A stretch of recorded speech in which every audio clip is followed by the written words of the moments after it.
All right, let's talk about winning. It's something we all chase, right? In our jobs, our personal goals, everywhere.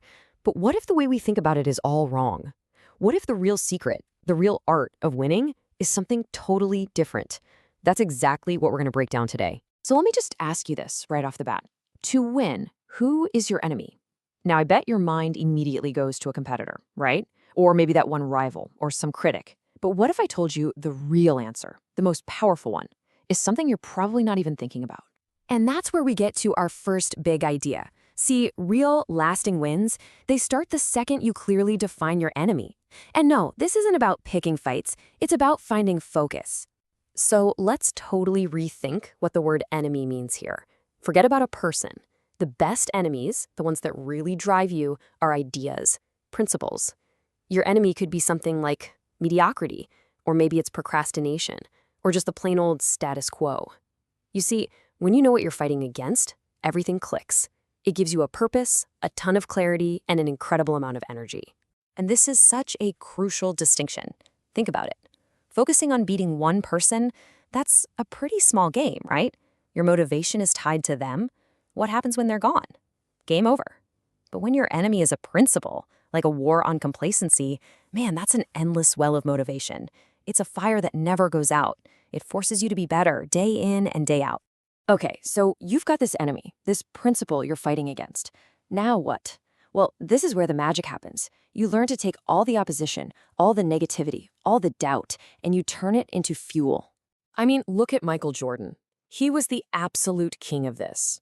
People say he basically invented slights just to motivate himself. Anytime a reporter said something or an opponent trash-talked him, he didn't get angry. He got laser-focused. He took all that outside noise and turned it into this unstoppable internal drive. It's what made him so relentless. And this isn't just for sports legends. You see it in business all the time. If you have a truly massive vision, you're gonna have doubters. It's a guarantee. When Jeff Bezos was talking about selling everything online, people literally laughed at him. They thought he was nuts. But for him, that laughter wasn't a stop sign. It was a confirmation. It meant his idea was so big, it was scaring people. It just made his mission even clearer. The perfect business case: Netflix versus Blockbuster. Netflix's enemy wasn't just a company. It was the entire outdated way of doing things, the late fees, the driving to the store. Their enemy was the status quo that Blockbuster represented. And having that enemy forced them to be creative, to be relentless. It's what pushed them from DVDs in the mail to streaming to becoming the giant they are today. That battle literally created the future of entertainment. But here's the thing. That passion, that desire to beat Blockbuster, that was just the spark. And a spark is great, but it burns out fast if you don't build a fire. This is so, so important. Emotion gets you into the game, but it's structure that lets you win it. You need a system, a framework to channel all that energy. Otherwise, you're just running on fumes. So if all that opposition is the fuel, what's the engine? Well, this is where we turn the camera around and point it at ourselves. Because the biggest battles, they aren't out there. They're in here. Real victory, the kind that lasts, is an inside job. It's all about mastering yourself first. And that foundation is built on three key things. First up, clarity. You have to know without a shadow of a doubt what you're aiming for. Second, preparation. I'm talking about the grind, the work you do when nobody's cheering you on. And third, you have to know yourself, like really know yourself, your strengths, your weaknesses. Because if you don't, you'll end up tripping over your own feet.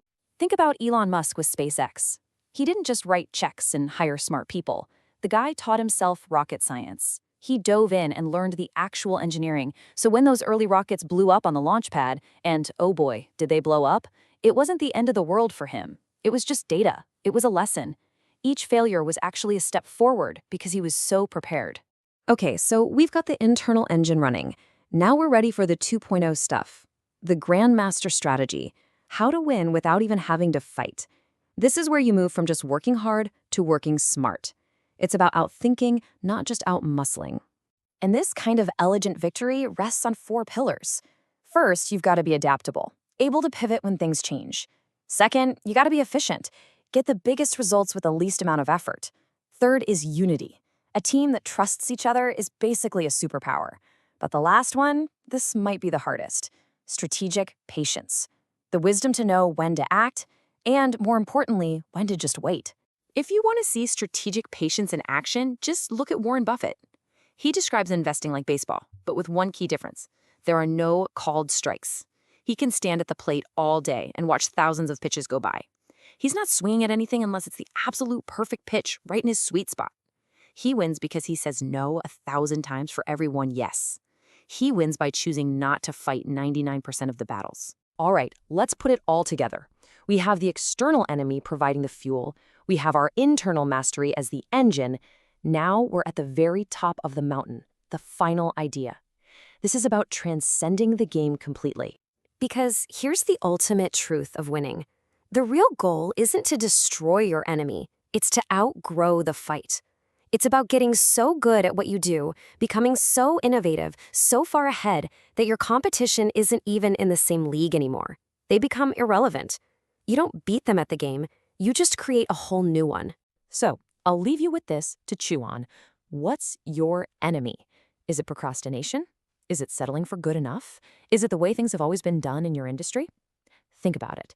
What is the one principle that you're going to choose not to fight, but to transcend?